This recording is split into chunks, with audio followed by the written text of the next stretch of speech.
Gracias por la invitación y gracias a Saint Jude por la permanente colaboración con el tratamiento de la insuficiencia cardíaca. Como les dije hace un rato, nuestro problema cuando tuvimos la frutilla en la mano era tener la torta.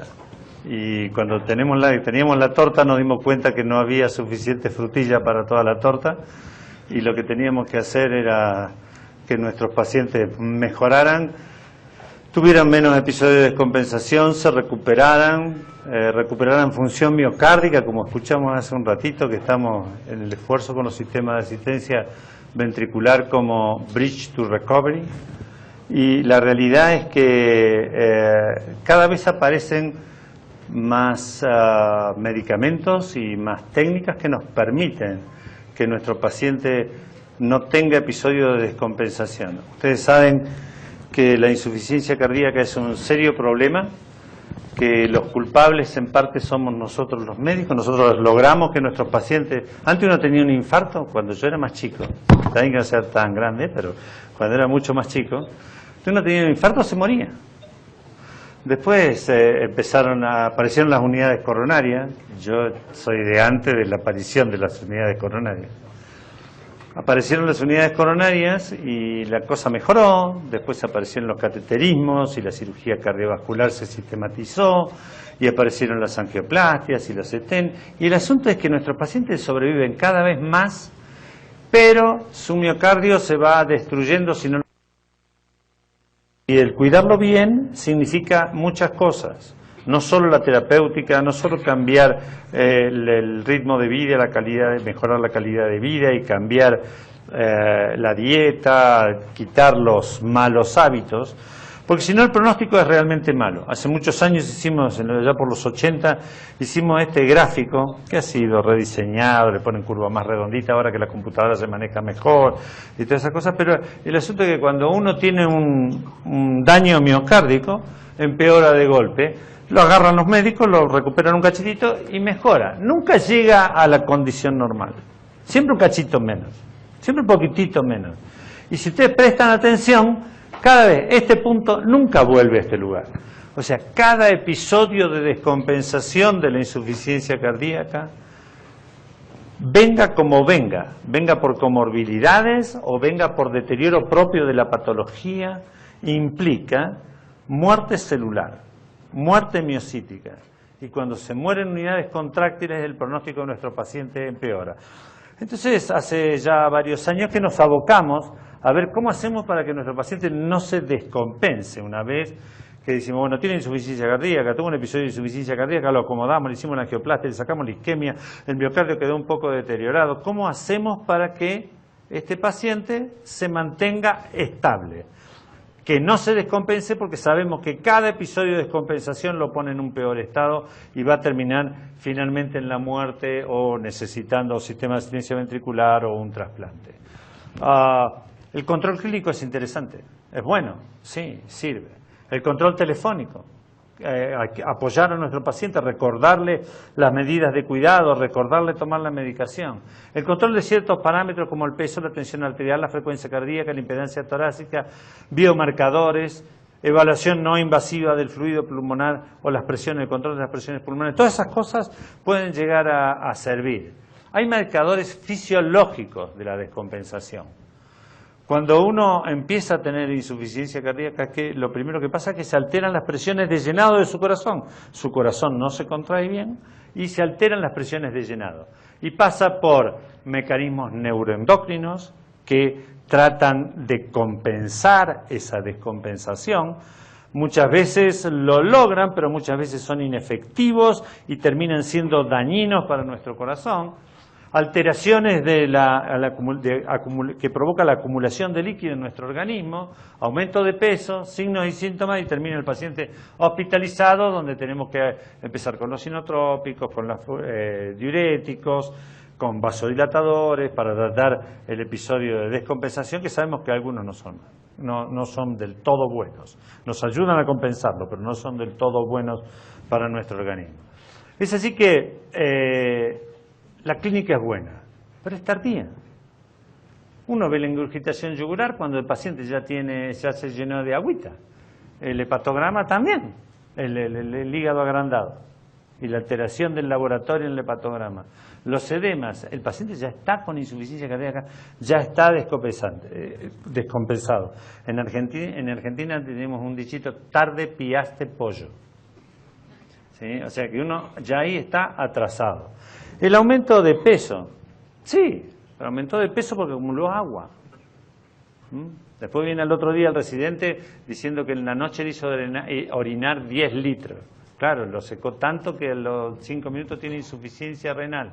Entonces lo hidratan de nuevo. Y al día siguiente está con 5 kilos arriba, pero está sobrehidratado, hay que sacarle otro poquito. Entonces es un ida y vuelta, una descompensación continua. Siempre es mejor, incluso para la economía de nuestros países, es mejor estar estable que estar así, arriba, abajo, arriba, abajo, arriba, abajo. Hay trabajos que hablan de que el peso como predictor de episodio de descompensación tiene muy baja sensibilidad. ¿Por qué? Porque es tardío. Un trabajo que hizo Robert Burch mostró que la alteración de la presión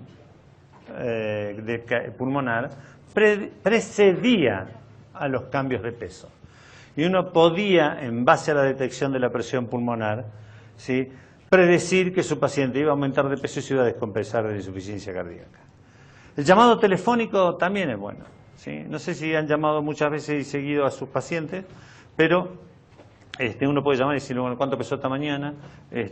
¿Tiene algún síntoma? ¿No tiene algún síntoma? Al quinto llamado su paciente le quiere tirar el teléfono por la cabeza porque seguramente usted lo llama más de una vez en algún momento en que él no lo puede atender. Y eso es un problemita.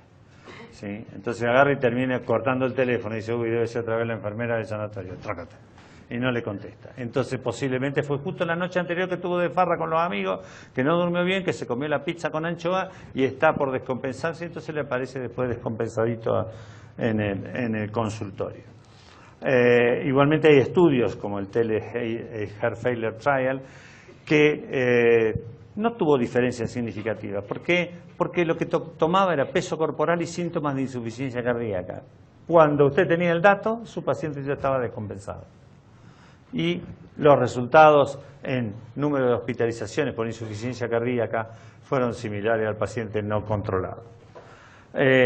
Otro estudio como el Teen Heart Failure, también. Ya tomó peso corporal, síntomas de insuficiencia cardíaca y tensión arterial, pero tampoco mostró diferencias significativas en mortalidad cardiovascular o internaciones por insuficiencia cardíaca.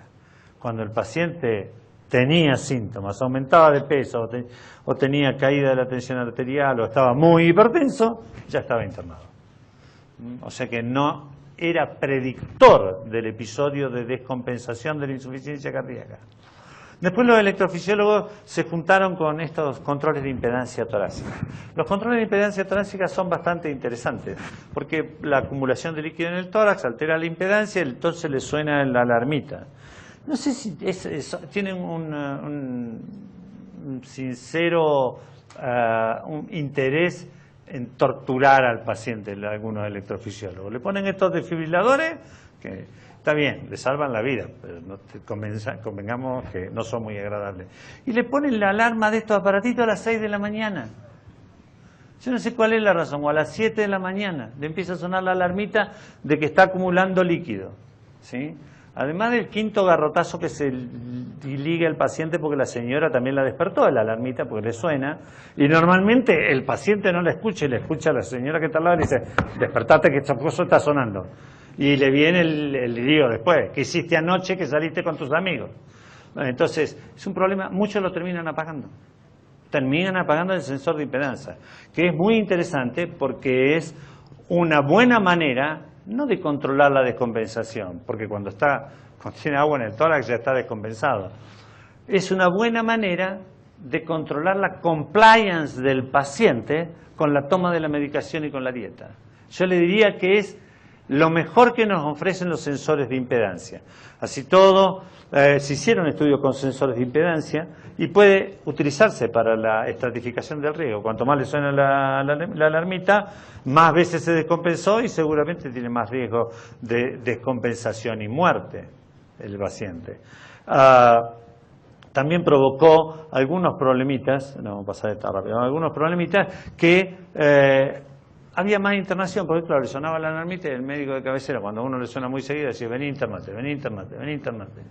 ¿Por qué? Porque si le da los diuréticos en la casa y no le hace nada, pasa lo que le pasa a una paciente que se comunicó conmigo hoy a la mañana, ¿sí? Que tiene tocada la función renal. Los análisis de la función renal me dieron mal. Y cuando pregunto qué estuvo haciendo, lo que pasa que en estos días me estuvo sonando la alarmita del aparato y como cada vez que usted me daba diurético, yo hace 5 días que vengo tomando el triple de dosis de diurético que usted me daba. Así que ahora tiene la creatinina, está asustada porque se hizo un laboratorio de control y tiene la creatinina por las nubes, el potasio bajo, el magnesio bajo. ¿Sí? Entonces le digo, mire, ¿por qué no va a ver al cardiólogo en su ciudad que está ahí, vive a unos 300 kilómetros de Buenos Aires? Le digo, y que yo después hablo con él de qué es lo que tiene que hacer. O sea que es un problema también. Y como les decía, el Dodd-Herfeiler también nos mostró que tenemos más internaciones, porque redunda en mayor número de internaciones por descompensación. Ustedes me dirán, pero los biomarcadores, eso sí sirve. Sí sirve, es un marcador. Lo que pasa es que es medio embromado andar sacándole sangre todos los días para ver si su paciente está con biomarcadores elevados o no. Como para decir, está descompensado, ¿sí? O se está por descompensar. Los biomarcadores vienen subiendo y se me va a descompensar. En Israel utilizaron este sistema de evaluación no invasiva del contenido de fluido pulmonar. Como pueden ver acá, está basado en estos, lo deben haber visto en la televisión, cuando buscan extremistas o cuando buscan después de los ataques, de los bombardeos, cuando buscan personas vivas en los escombros. Este aparatito es como un televisor, lo apoyan contra la pared y saben si usted está del otro lado de la pared. ¿Sí? Y de las paredes de cemento, no de las paredes de ese cartón corrugado que hay en algunos edificios de ahora.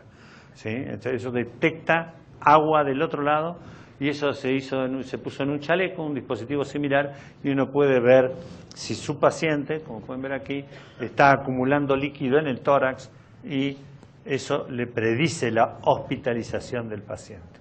Pero ¿qué pasa? Signos y síntomas y aumento de peso es tardío. Eso es un evento tardío en la evolución del episodio de descompensación.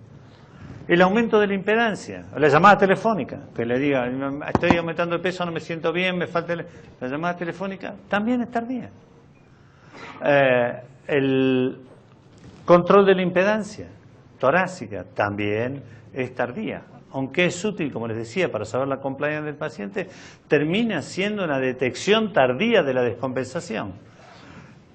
La activación de los mecanismos neuromorales, el dosaje de BNP o pro-BNP, también termina siendo un episodio tardío. Entonces, ¿qué es lo más temprano? Lo que decíamos al principio, la alteración de las presiones de llenado de las cavidades. ¿Y eso cómo lo podemos detectar precozmente? Y es bastante interesante. Mediante un control hemodinámico. Un Swangan, le ponemos un Swangan al paciente. Las descompensaciones aumentan muchísimo los costos en salud. Contamos con un armamento tremendo para tratar la insuficiencia cardíaca hoy en día. ¿Sí? ¿Recuerdan la diapositiva que presenté hace un ratito? Digital y diurético. Fines de los 70, principios de los 80. Era el único tratamiento que teníamos. Después vino el enalapril, digital y diuréticos. Hoy en día tenemos un armamento realmente muy grande. Necesitamos el monitoreo de la descompensación más precoz para que nuestro paciente no active todos sus mecanismos neuromorales, no me destruya más miocitos y tenga un mejor pronóstico. Mejor pronóstico, menos internaciones, mejor calidad de vida, menor mortalidad. Esa es la secuencia que estamos buscando. Sabemos todo muy bien este cuadrito de Lynn Stevenson, que ya tiene muchos años, y nuestro paciente está sequito y caliente, húmedo y caliente, seco y frío, húmedo y frío, y sabemos hacia dónde tenemos que llevar las presiones pulmonares para que nuestro paciente esté en el mejor estado hemodinámico. Una presión capilar pulmonar por debajo de 15, una resistencia vascular sistémica. Los trabajos hablan de 1200, si ustedes me preguntan a mí, cuando el ventrículo está muy deteriorado, a mí me gustan alrededor de 800. Una presión sistólica de perfusión mayor de 80 milímetros de mercurio. Eso es lo lindo. Ahí tenemos nuestro paciente con severa disfunción ventricular, bien compensadito, y tenemos que tratar de mantenerlos así. Diversos estudios dijeron que, ojo, que si aumenta la presión capilar pulmonar y aumenta la presión pulmonar, tu paciente se va a descompensar. Entonces digo, bueno, yo le pongo un Swangan al paciente y lo controlo, pero no lo puedo mandar al paciente con el Swangan a su casa. El Swangan tiene sus problemitas. Imposible de realizar en forma ambulatoria, imposible de controlarlo todos los días. Es más, a veces cuesta que me lo controlen en las unidades de cuidado intensivo, ¿sí? Que si no pasa el jefe no lo controla nadie, ¿sí? O lo miran una vez por día, toman la decisión y se van. Resulta bastante complicado. Es mejor no estar ciego con respecto a las presiones pulmonares. Es mejor dónde uno está parado, saber dónde uno está parado y saber cuál es la determinación que tiene que tomar. Y para eso, ¿qué tenemos que conocer? Las presiones pulmonares. Detectando el incremento de presión diariamente, uno puede decir, señores, mi paciente está haciendo algo mal y se me va a descompensar. Hace unos cuantos años diseñamos este aparatito. Si no lo diseñamos nosotros. Este aparatito, esto que ven aquí, inicialmente era de este tamaño, bastante grande para meter adentro de un ser humano, pero lo tiraban adentro los tanques de combustible de las naves espaciales para saber los cambios de presión. Como esto no necesitaba baterías y lo único que tenía que transmitir era una onda de radiofrecuencia, con la cual desde la nave podían saber cuánto tenía el tanque de combustible, de presión, la nave no iba a explotar como le explotó a alguna de esas naves allá cuando salía para el espacio, y dijeron, bárbaro, lo tiramos ahí adentro del tanque de combustible. Y lo medimos desde adentro, sin problema, sin cable, sin nada. El asunto es si lo podían achicar. Y fueron los cirujanos que ponían prótesis endovasculares, que llevaron el tamaño unos 4 centímetros, y lo ponían al costado de las prótesis de los aneurismas de aorta abdominal. Como no necesita de electricidad, lo que hacían era arrimar una antena, lo ponían entre la prótesis y la cáscara del aneurisma, para ver si filtraba. Aprovechaban una antena y si el sensor transmitía la misma presión que tenían en el brazo, era que estaba filtrando. ¿Cuál era la ventaja? La ventaja era que no tenían que inyectar material de contraste. Ustedes saben que los pacientes que tienen aneurisma de aorta abdominal tienen los riñones, mira, a mí no me toqué. Y si le metiste contraste para meterle la prótesis, le metiste contraste de nuevo para chequear a ver si filtra. Y le metiste, si tenés la mala suerte de que filtre, le metiste contraste de nuevo para sellar el filtrado, te quedaste con el paciente con una linda aorta, pero con una insuficiencia renal tremenda. Entonces, esto les permitía detectar la filtración sin tener que inyectar material de contraste. Bueno, nosotros nos sentamos ahí con unos muchachos de la compañía para ver si lo podían achicar un poco más, para meterlo adentro de la pulmonar. ¿Por qué? Y pues de nuevo le digo, preocupados por la torta, ¿sí? En la torta teníamos unas cuantas porciones de pacientes con insuficiencia cardíaca e hipertensión pulmonar que no podían ser trasplantados, y eso nos abocó al tratamiento de la hipertensión pulmonar. Y ahí caímos en las hipertensiones pulmonares de todo tipo y después nos hicimos hipertensólogos pulmonares, además de insuficientes cardiólogos. El asunto es que lo achicaron bastante, a un tamaño bastante reducido. Como pueden ver, mide 3.5 por 2 por 15 milímetros. Y para hacerlo flotar en la pulmonar, le pusimos estos 2 aritos de nitinol. Algo bastante interesante. Se le arrimaba una antena, como la ven aquí, que inicialmente tenía este tamaño, ¿sí? y sin cables por radiofrecuencia, al comprimirse por la presión el sensorcito marcaba la presión pulmonar en la pantalla. Algo bastante interesante. Colocábamos el sensor aquí, ¿sí? El paciente, ahora la compañía dispone de una almohada sobre la cual el paciente se acuesta todas las noches y eso manda el registro a un monitor y el monitor lo envía o por vía telefónica o por internet a una central donde se registran los cambios de presión en ese paciente. Si uno ve que día a día el paciente va aumentando su presión pulmonar, levanta el teléfono y le dice: largue la pizza con anchoa, amigo. O tome los remedios. Si la señora no se queja, la alarmita no le suena, el paciente no se tiene que internar, la sobrevida es mejor, la calidad de vida es mejor de ese paciente. Se mejoraron mucho en este tiempo, la forma de implante es bastante sencilla, desde que implantábamos a los cerdos en el Sirio Libanés en San Pablo, desde que hacíamos esos implantes en los cerditos, hasta la actualidad, es como colocar un catéter de Swangan, una cosa realmente muy sencilla. Y es más, usted tiene que colocar un catéter de Swangan para poder calibrar el dispositivo. Una vez que lo coloca, ahí está, por ejemplo, iniciando con el catéter de Swangan, uno detecta la arteria pulmonar donde lo va a poner, retira, deja el wire colocado, a través del wire monta y desplaza el dispositivo con otro catéter, retira el wire y se libera, se suelta es como liberar, ¿ustedes se acuerdan cuando las naves estaban en el espacio y liberaban el módulo que iba a la Luna? Más o menos lo mismo. ¿Sí? Le soltamos el anclaje, que lo tiene el wire, es el que tiene el anclaje, te retira el wire y se libera ahí, después retira el catéter y calibra con el Swangan. Y cuando el paciente va a la casa, que se puede ir ese mismo día, se acuesta sobre la almohada a la noche, aprieta un botoncito y eso manda un registro de la presión pulmonar que se ve en una central, y esa central es la que detecta el cambio y le avisa al médico de cabecera qué es lo que tiene que hacer, o al paciente, o según esté la indicación del flujo de trabajo, qué es lo que debe hacer. El paciente, los primeros 12 pacientes los pusimos en Chile. No requieren, nosotros anticoagulamos a esos pacientes, ahora con antiagregación andan bien. Y eso se remite, como les decía, a una central donde hay un flujo de trabajo y recomendaciones para el paciente. Estos son los primeros casos que hicimos, febrero del 2006. Fíjense que estamos 10 años después del First in Men, que se hizo el 2 de febrero, si no me equivoco, el 2 de febrero del 2006, junto con unos colegas, Roberto Concepción, Alcaíno y Dec, en el hospital Dipreca de Santiago. Acá tienen el sensor colocado. Y lo ven flotando en la pulmonar, y estas son las curvas.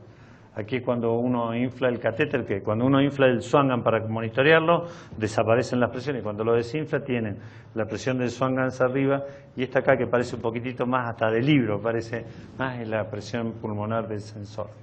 Y uno lo calibra en ese momento y ya está, listo, es todo lo que tiene que hacer. Al día siguiente, para que no se enojen los de la competencia del DIPRECA, fuimos a la Universidad Católica, también con dos amigos, con Pablo Castro y con Alex Martínez. Como ve, estaba bastante más joven en aquella época, o sea, ya tenía canas, pero tenía algo más de pelo. Aquí lo ven, para hacer en un lado lo pusimos en la pulmonar derecha, aquí lo pusimos en la pulmonar izquierda, ahí lo ven liberado, acá lo ven a más ampliación, y aquí tienen las curvas. Ustedes miren qué preciosa la curva que tiene el dispositivo. Ahí tienen otra imagen una vez que se retiró el Swangan. Yo creo que este tipo de dispositivos esta tarde les voy a mostrar en un rato, mañana en la mañana les voy a mostrar los resultados de unos estudios clínicos y la supervivencia que uno logra con estos pacientes, que es realmente muy significativa. No sé por qué no me salieron unas diapositivas aquí, que si me dan 2 segundos se las busco.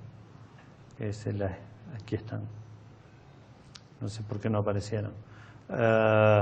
Se hizo un estudio con un grupo importante de pacientes, cerca de poco más de 500 pacientes, cerca entre 500 y 600 pacientes, en el cual el punto final primario fue la hospitalización por insuficiencia cardíaca y redujo la hospitalización en forma significativa. Ustedes lo pueden ver acá en una curva. Estos eran los pacientes, los rojos son los pacientes que tenían el sensor colocado y cuya terapéutica fue ajustada exclusivamente a las presiones pulmonares registradas en los monitores, y estos otros que recibían el Standard of Care de la insuficiencia cardíaca. Recibían el tratamiento según el Standard of Care. La diferencia entre hospitalizaciones por descompensación fue altamente significativa. Y como les voy a mostrar, les decía mañana, hubo también diferencias en la supervivencia, en las consultas a la guardia, en la calidad de vida de los pacientes. O sea que creo que monitorear las presiones pulmonares va a ser algo bastante interesante en el futuro de los pacientes con insuficiencia cardíaca, y en este momento nosotros nos encontramos abocados a que ese monitoreo no sea solo de las presiones pulmonares, que uno pueda tener mucho más datos. Uno hoy en día con los teléfonos celulares encima uno puede saber si el paciente está caminando o si está subiendo una escalera o si está jugando un partido de tenis, ¿sí? Sabe la localización del paciente. Uno puede llegar a tener electrocardiograma permanente, controlar ritmo, frecuencia cardíaca, episodios arrítmicos. Uno puede controlar temperatura con sensores, saturación con sensores, tensión arterial con sensores. Uno puede llegar a tener el gran hermano del cuerpo humano en una forma casi permanente, online, con estos teléfonos celulares, y creo que eso va a cambiar muchísimo la calidad de vida y la sobrevida de nuestros pacientes con falla de bomba. Muchas gracias.